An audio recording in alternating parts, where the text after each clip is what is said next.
Assalamualaikum warahmatullahi wabarakatuh. Sampurasun, saya Jamal. Hari ini pastinya di Solutindo Channel. Saya sedang berada di Museum Satria Mandala, Jalan Gatot Subroto nomor 31, Jakarta.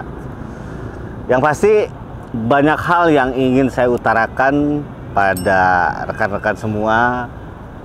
Diawali dengan bahwa fasilitas di Museum Satria Mandala hari ini sudah sangat cetar. Parkirnya sangat luas, juga banyak spot-spot menarik yang instagramable, juga medsosable lah.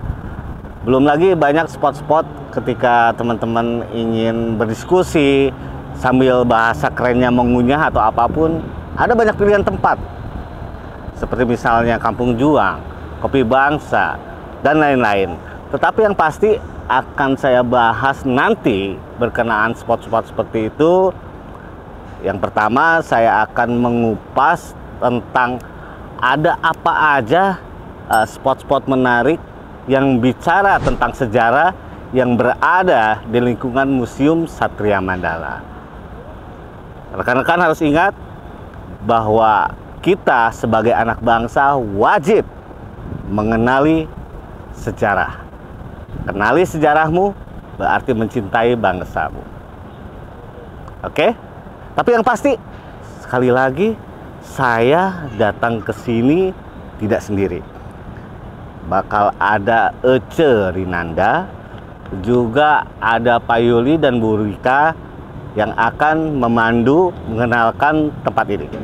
Tempat yang pertama, saya akan mengunjungi Wisma Yaso, yang notabene merupakan tempat peristirahatan Bung Karno yang terakhir kalinya. Seperti apa dan bagaimana isi Wisma Yaso sekarang, nanti kita akan bahas, nanti kita akan kupas. Tapi, di mana Ece, Pak Yuli? Cek! Ece! Ayo, kita sambangi. Ece! Mulai buka. Ece! Kalau buka jam 8 atau jam 9 malam. Mana Ece? Biasa. Dari pagi sampai sore kita Cek. terima tamu. Aduh, Macam-macam, ada anak sekolah, ada keluarga, ada kunjungan pribadi. lah ini Ece kemana aja? Oh, aduh. Salah ya? Lupa Sampai katanya. lupa. Maaf, dengan Ibu Rita. Aduh, salah lagi. Tadi saya opening bilangnya Ibu Rika, Ibu Rita, dan Pak Yuli. Pak Yuli. Ya. Cek, Pak Yuli pasti lahirnya bulan Agustus. Bentar, Kang. Hah? Tadi dari mana aja? Dari mana Kita udah aja? nunggu dari tadi ya, Pak Oh Yuli? iya, dari jam Iya. dari pagi. Dari tadi nunggu? Iya. Aduh, mohon maaf, maklum lah. Jadwal saya padat, Pak. Luar biasa. Sepertinya si Akang udah keliling-keliling nih ya. Kayaknya Belum. sudah, Cek, kayaknya. Belum, malahan belum. Oh, belum. Jadi Justru. ketinggalan ilmunya ya. Udah nanti kita bakalan keliling ya. Oke. Kita keliling ya dari Pasti saya ingin tahu mulai dari ruangan ini. Oke. Oke, ya kita mulai keliling. Sekarang kita berada di rumah Presiden Soekarno Oke. bersama istrinya yang dari Jepang, Ya. yaitu Neko Nemoto. Neko Nemoto. Iya. Nama asli Jepangnya. Kemudian nama Indonesianya Ratna Sari Dewi. Ratna Sari Ratna Sari Dewi. Yang jelas bukan Ece. Bukan. dan Tapi Ece. cantiknya sama sama Tapi Cek. ada sama ya. Ibu, Luar biasa. jangan terlalu memuji. Biarin itu apa? Biar lebih semangat.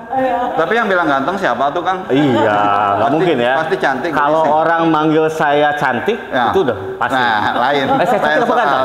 Ganteng. Oh, ganteng ya? Sama juga, salah ya. Oke, kita sekarang berada di rumah peristirahatan Bung Karno dulu ya. Betul, ya. Wah, ini ada yang menarik buat saya. Apa tuh contohnya? Itu dia, Ah, proklamasi. oke. Kami bangsa Indonesia Ya. dengan ini menyatakan kemerdekaan Indonesia. Ya. Hal-hal yang mengenai pemindahan kekuasaan dan lain-lain diselenggarakan dengan cara seksama dalam tempo yang sesingkat-singkatnya. Iya. Jakarta, hari 17 bulan 8 tahun 05. Sebentar, Kang. Iya. Bukannya 1945. Betul sekali. Jelaskan Ya, dulu. baik, saya jelasin kita kupas tuntas. Ya. Jakarta hari 17 bulan 8 tahun 05. Mm-mm. Dulu Presiden Soekarno menuliskan tahun Jepang atau kalender Tahun Jepang, Jepang, ya. 2605 atau Indonesia 1945. Oke. Setelah diketik oleh Sayuti Malik. Betul. Jadi yang Itu mengetik sejarahnya 05. adalah Bapak Sayuti Malik. Ya. Betul. Yang Ya. baca Bapak Sayuti Malik. Yang Ya. mengetik, yang membacakan Bung Yang Karno. membacakan Pak Karno didampingi oleh Bapak Muhammad Hatta Muhammad Hatta. di hadapan pemuka-pemuka Indonesia. Iya. Ya, jadi 05 ini singkatan dari 2605 Mm-mm. tahun Jepang. Tahun Jepang. Ya, Tahun tahun Jepang. Jepang. Atau Saya- tahun ya. Masehinya 1945 Masehi. Tadi saya sempat terenyuh ketika Ibu Rita bilang pemuka-pemuka Indonesia. Nah, hadapnya ke saya. Wah, saya masih jadi berasa seorang pemuka juga. Itu harus. Harus. Oke, Pak atau Ibu boleh tahu nggak kalau Iya. jam operasional dari tempat ini sendiri? Oke, kalau jam operasional ini buka jam 8 pagi. 8 pagi Jam 8 pagi sampai jam 9 malam. sampai jam 9 Jam malam. 9 malam. Ya. Ya. Tapi jam 9 udah ditutup ya, Pak? Sudah ditutup jam 9, semua gerbang tutup karena salah satunya untuk pengamanan. Nggak ada yang berani juga Dan- masuk jam 9 Nggak ada malam. yang berani. Nggak ada temennya. Iya. Ya, kemudian rumah ini Heeh. atas gagasan Kepala Pusat Sejarah TNI, Profesor Dr. Nugroho Susanto, dijadikan museum ABRI pada saat itu. Oke. Dan diresmikan oleh Presiden kedua, Bapak Presiden Soeharto. Bapak Soeharto. Tepatnya pada tanggal 5 Oktober tahun 1972. Yang bertepatan dengan Hari HUT TNI yang ke-57. Ke-57. Sorry, ke-27. Ke-27. Benar kata Bu Rita, Iya. saya semangatnya. Kalau Ke-27. ingat angka 27, kebetulan usia saya sama, Pak. Oh, sama. 27 tahun. Benar saya? Tapi masih kayak 18 tahun ya Bu ya? Lebih Kayak 15 tahun. muda ya saya lihat Iya, aja. sekali. Oke, makasih Kalau banyak. Uce 13 tahun lah ya. 12 tahun. Pak Yuli nomor sepatu berapa, Pak? Oke, dari awal tempat ini kita sudah melihat sesuatu yang perlu diketahui oleh rekan-rekan semua berkenaan dengan sejarah bangsa. Karena menurut tagline tempat ini bahwa harus apa, Pak? Kenali sejarahmu. Kenali sejarahmu, Cintai bangsamu. cintai bangsamu, TNI TNI di hatiku. di hati. Oke, kita masuk ke ruangan berikut. Oke. Ya. Baca jangan jauh-jauh. Nanti saya susah mencarinya. Ya, kita sekarang memasuki ruang diorama yang dulu di mana ini adalah dari diorama 1 sampai 6 ini adalah salon pribadinya Ibu Ratnasari Dewi. Oke. Salon Pribadi. salon pribadi. Sekarang menjadi diorama 3 dimensi. 3 dimensi ya. Salah satunya pembacaan teks proklamasi Mhm. yang dibacakan oleh Bung Karno. Oke. Oh, jadi seperti ini ya dulu. Ya. kurang Jadi lebih. ini pada saat dibacakan teks proklamasi ini juga dibacakannya di halaman rumah Bapak Soekarno. Iya. Tetapi bukan yang berada di Jalan Gatot Subroto ini. Oke, iya, Jadi betul. dibacakannya di halaman rumah Bapak Soekarno yang berada di Jalan Pegangsaan Timur nomor 56 Jakarta Pusat. Nah, sekarang Jalan Pegangsaan Timur sudah berganti nama menjadi Jalan Proklamasi. Jalan proklamasi. Jalan Iya. proklamasi dekat Tetapi rumah rumah sakit beliau Cipto. sudah tidak ada, sudah dihancurkan Oke. dan didirikan monumen kedua tokoh proklamator kita, yaitu Bapak Soekarno dan Bapak Muhammad Muhammad Hatta. Hatta. Nanti kita ke sana ya, Kang. Ya, Sudah tahu ya? kita coba ke sana nanti ya. Tapi dengan catatan jangan hilang-hilang. Nanti saya takut salah sangka. Bu Rita dibilang Ece ya. Saya bilang itu. Saya mah tekaop kalau dalam bahasa Inggris mah kan, ya tekaop. Biasa. Tepang jeung dengan wanita saya panggil itu semua. semua. Begitu. Nah, Kalau laki-laki Akang. Akang, ini diorama yang kedua ya. Mm-mm. Apa ini ceritanya? Ini adalah BKR, BKR. Badan Keamanan Rakyat, Hmm. yang dibentuk dalam rapat panitia persiapan kemerdekaan Indonesia. Oke. Jadi di awal kemerdekaan, pemerintah belum membentuk tentara kekuasaan, yaitu TNI. Yang Belum dibentuk berdiri adalah TNI. BKR, BKR, ya. yaitu Badan Keamanan Rakyat, yang fungsinya menjaga keamanan dan ketertiban pada masa itu. Ya, jadi fungsinya sama seperti Hansip kalau sekarang ini. Seperti Hansip ya? Iya, hanya menjaga keamanan dan ketertiban, bukan sebagai alat kekuasaan negara. Oke. Tetapi adanya BKR ini dijadikan sebagai wadah perjuangan bagi pemuda-pemuda kita. Ya, karena pada saat itu belum ada wadah perjuangan. Jadi dengan didirikannya BKR ini oleh pemuda-pemuda kita dijadikan sebagai wadah perjuangan. Oke. Itu ada tulisannya awas mata-mata musuh. Nah, iya. Jadi tulisan ejaan lama ya. Kalau Ece ini kebetulan juga banyak mata-matanya. Mata-matanya. Kacamata empat. Karena kebiasaan saya yang suka memanggil siapapun wanita disebut Ece. Begitu. Jadi betul, harus banyak mata-mata. Harus banyak mata-mata. Harus waspada. Itu tadi diorama yang kedua, Ece. Iya. Kita sekarang sampai ke diorama yang ketiga. Diorama ketiga ini menggambarkan tentang badan-badan perjuangan. Badan-badan Jadi perjuangan. tidak seluruh pemuda setuju dengan adanya BKR. Oke. Ya, karena mereka sebetulnya menginginkan langsung adanya didirikannya TNI. Langsung ada TNI ya. Ya, kepengennya, tetapi Maunya. karena pemerintah pada saat itu belum membentuk TKR, Betul. akhirnya sebagian pemuda yang tidak memasuki BKR mereka mendirikan badan-badan perjuangan. Oke. Nah, ini adalah badan-badan perjuangan pemuda-pemuda dari seluruh Indonesia. Oke. Mereka berkumpul di Yogyakarta untuk mengadakan Kongres Pemuda yang pertama yang dilaksanakan pada tanggal 10 November 1945. Tepatnya di gedung balai. Di Gedung Balai Iya, Mataram, Balai Yogyakarta. Ya. Tetapi pada saat kongres baru dibuka di Surabaya terjadi pertempuran. Terjadi pertempuran. Ya, Pertempuran. pertempuran Betul. yang sangat fenomenal sekali di Tepatnya Surabaya. di Jembatan Merah ya, Bu Rita ya. Jembatan Merah, ya. Betul, ya. Akhirnya wakil-wakil dari Surabaya terpaksa meninggalkan kongres dan mereka kembali ke kota Surabaya untuk memperkuat pasukan di Surabaya. Oke. Gitu. Ini bagian aspirasi para pemuda, Iya, anak-anak bangsa betul. pada saat itu ya. Betul, ya pada saat Iya. itu. Begitu. Oke. Oke, Ece kita lanjut. Ya, Pak Yuli, kita Bu Rita, lanjut. kita lanjut ya. Diorama yang keempat. Keempat. Ini bagaimana Kak Yuli ceritanya? Polisi-polisi ini? Lanjutkan. Ayo. Ayo. Jadi begini, oh bukan saya ya, bukan saya. Tahu, silakan. Aduh, saya ini orangnya suka merendah, Bu. Jadi biar saya mendengarkan dulu aja. Nah, di sini ada Angkatan Muda Polisi Bergerak. Ya. Jadi di awal kemerdekaan, satu-satunya angkatan yang dipersenjatai adalah polisi. Oke, oleh polisi. tentara Jepang. Boleh megang senjata. Boleh megang senjata. Boleh Karena megang apa? senjata. Polisi ini dianggap non kompeten atau tidak berbahaya. Oh, Ya, karena jadi- mungkin tugas fungsinya pada saat Iya, itu ya. jadi yang dianggap berbahaya adalah TNI. TNI Kalau yang dianggap polisi berbahaya. dianggap tidak berbahaya. Oke. Oleh sebab itu, polisi-polisi ini dipersenjatai oleh tentara Jepang. Kebetulan bapak saya juga polisi. Oh, Oh, gitu. polisi. Kok bisa sama ya sama Bu Rita? Oh, sama juga. Sama, Bapak polisi. Aduh, mungkin itu salah satu hilal. Kenapa saya manggil Ece? Nah, Bu Rita? oh, salah satunya itu ya. Nah, namun demikian polisi-polisi ini tidak berpihak kepada Jepang. Oke. Ya, polisi-polisi ini bersama-sama dengan BKR dan pemuda-pemuda Indonesia yang lainnya, mereka justru menyerang tentara-tentara Jepang. Iya, menyerang ini ya. adalah- Menyerang balik. Ya, Menyerang menyerang balik tentara-tentara Jepang. Dan Oke. ini adalah gambaran pada saat mereka sedang menyerang markas Kempete atau markas Jepang Oke. yang berada di kota Surabaya. Jadi walaupun polisi-polisi kita mendapatkan senjata dan juga pendidikan kemiliteran dari tentara Jepang, tetapi mereka tidak berpihak kepada Jepang. Tidak berpihak. Mereka tetap berpihak kepada Indonesia. Indonesia. Indonesia. Kita lanjut Kita lanjut lagi ke diorama yang berikutnya. diorama kelima ya, yang diorama ada di kelima ini Wisma adalah Yaso. tentang dibentuknya Tentara Keamanan Rakyat atau TKR. TKR. Setelah Ya. 3 bulan kita merdeka, Betul. kenyataannya kita masih dirongrong oleh bangsa-bangsa asing. Ya. Barulah pemerintah berpikir ternyata kita perlu alat kekuasaan negara, yaitu TKR.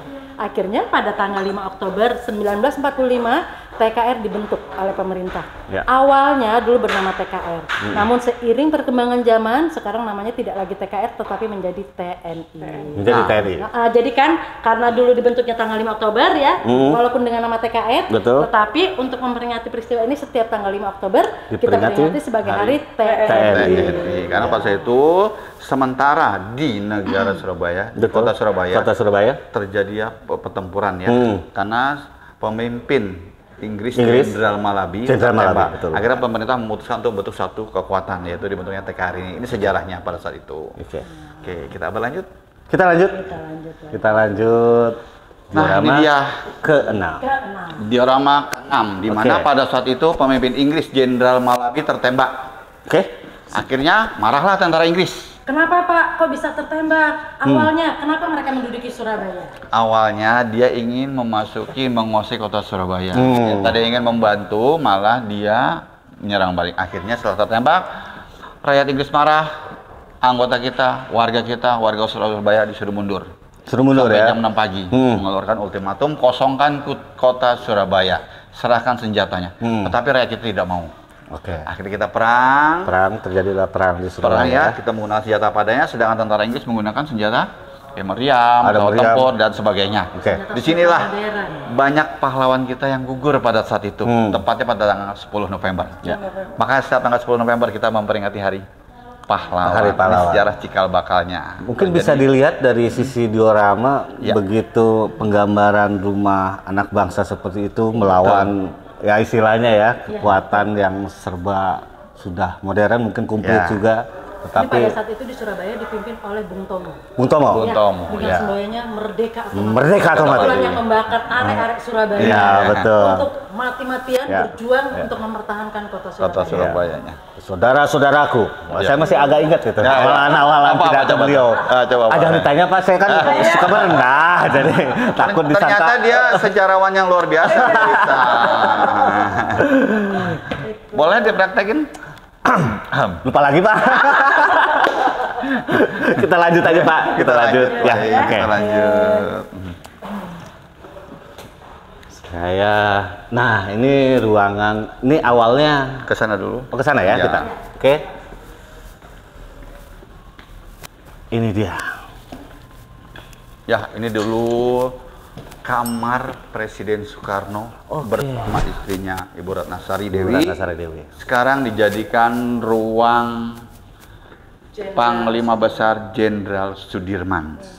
Nah, ini salah satu benda yang aneh peninggalan beliau. Oke. Oh, tandu. Betul, tandu Panglima Besar Jenderal Ini Sudirman. merupakan ikon dari Museum Satria Mandala. Oke. Ya, ini adalah tandu asli Tandu asli ya Bu? Asli. yang digunakan oleh Bapak Sudirman pada saat bergerilya. Jadi pada saat bergerilya itu Bapak Sudirman menggunakan beberapa tandu. Salah satunya yang ada di Museum Satria Mandala. Oke. Jadi Ece nggak usah minta saya tandu ya, jangan ya. Jangan, karena sudah masih sehat. Masih sehat juga. Dan tandu ini digunakan oleh Pangsar, Panglima Jenderal Sudirman bersama pasukannya untuk memimpin perang gerilya pada agresi militer Belanda kedua dari tahun 48 sampai 49. Dan beliau digotong sepanjang 1000 km, ditempuh 7 bulan. 1000 km. 1000 kilometer dalam waktu 7 bulan. Bayangkan. Bayangkan itulah pentingnya buat rekan-rekan mengenali sejarah perjalanan bangsa. Seorang panglima besar kita kondisi sakit-sakitan ditandu menempuh jarak 1000 meter dalam waktu 7 bulan hanya untuk sebuah kata merdeka. Wah, itu Betul jadi harus sekali. dipahami sejarah ya. Ada hal yang menarik Pak. Itu dia. Oh, itu dia. Ini, Ece, kok Seperti jumpa si Akang ya? nah, itu yang mau saya bahas. Seperti apa, Cek? Jumpa Akang. Jubah akang, ya. Jadi, dulu saya sempat suka bergaya-gaya memakai jubah seperti ini, bukan serta-merta sebetulnya, Bu. Kebetulan badan saya juga, kalau orang six pack, saya six mount, agak buncit dan kurus sebetulnya. Nah, jadi ini salah satu juga betul-betul peninggalan yang beliau pakai ya. beliau pada saat sakit pada saat itu memimpin perang gerilya. Ya. Jas atau jubah mantel ya. Mantel ya. Ya. Oke. Tandu, ruangan Ya, salah satu tempat tidurnya. Tempat tidurnya. Meja kerja, Tahu meja meja tamu. kerjanya. Mm-mm. Nah, kalau dulu masih tempat tidurnya masih dari kayu. Dari kayu ya. Kalau kita sekarang sudah tidur di tempat yang empuk. Ya, sudah. Di kasur yang sudah enak. Betul. Di zaman Nah, ini juga pertempuran salah dulu. satu peninggalannya. Apa itu?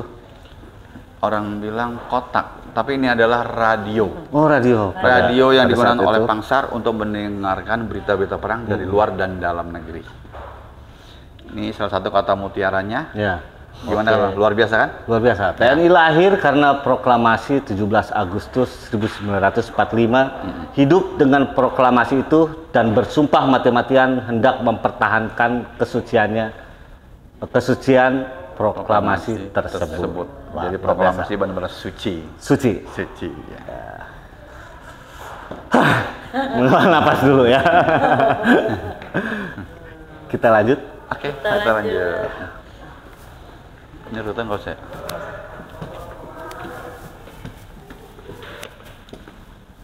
Langsung ke mana? Ke sini dulu. Kata-kata ini penting. Oke. Oh. Ya, sekarang kita berada di ruang Letnan Jenderal Urip Sumoharjo. Beliau adalah wakil dari Panglima Besar Jenderal Sudirman. Wakil. Beliau dipilih Dulu wakil. Panglima punya wakil. Ini wakil ya? Yang sekarang tidak ada. Tidak ada. Sekarang tidak ada. punya kepala staf. Ya. Kepala staf. Ya. Oke. Kepala Staf Ya, Angkatan sekarang Darat, Laut, Angkatan. Udara, Oke. Polisi. Oh, sekarang Dulu seperti itu Dulu ya. ada wakilnya. Itu Pak Pak Urip. Urip. Jadi pada saat Pak Urip ini menjadi wakil Panglima berusia 52 tahun. 52 tahun. Ya, sedangkan Pangsar Sudirman pada saat itu 29. berusia 29 tahun. Wah, Jauh luar biasa. bedanya. Luar Iya. Namun biasa. beliau begitu Persis sama menghormati- Akang sama Ece bedanya. Bedanya ya, 17 tahun, saya 27, beda 10 tahun. Ya betul. Nah, salah satu kalimat yang terkenal dari Bapak Urip adalah aneh satu negara zonder tentara. Kira-kira tahu nggak, Kang? Satu negara Ce- zonder tentara. Iya. Aneh satu Zonder itu negara- diambil dari bahasa Belanda. Belanda ya. Artinya zonder itu wilayah atau? Aneh satu negara tidak Sesuatu. mempunyai tentara. Oh, Ya, gitu. Karena Aneh. di awal kita merdeka, pemerintah belum membentuk alat kekuasaan negara, yaitu TNI tadi.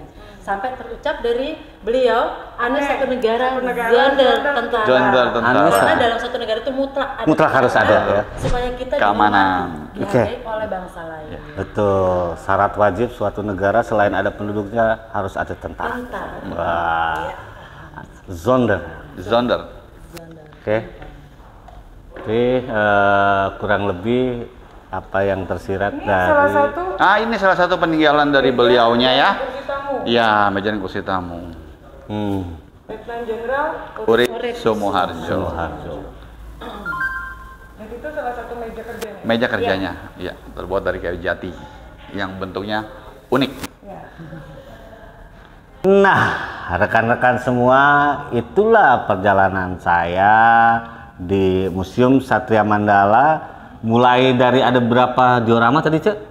Ada 6 ya? Ada 6. Ada 6, kita Di sudah sana betul Ada tempat tidur. dapat tidur dari Panglima Besar Sudirman, ada tandu, yang notabene otentik, tandu keempat dari Panglima Besar kita.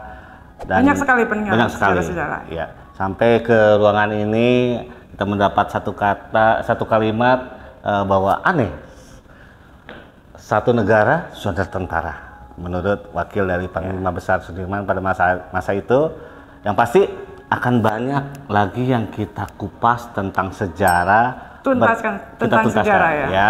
berkenaan yang ada di Museum Satria Mandala. Masih penasaran? Jangan lupa saksikan jalan-jalanan hanya di Solutindo Channel YouTube. Ya, jangan lupa untuk mengkomen, like, dan subscribe juga.